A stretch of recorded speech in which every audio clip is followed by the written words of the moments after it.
चाला चाहिए ने औरते जाओ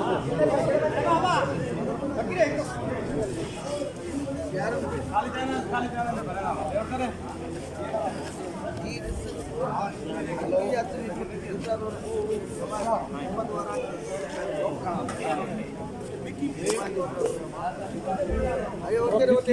असें उंदी फिक्की चांदगे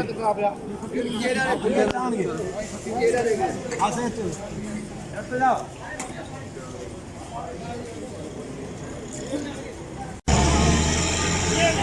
अब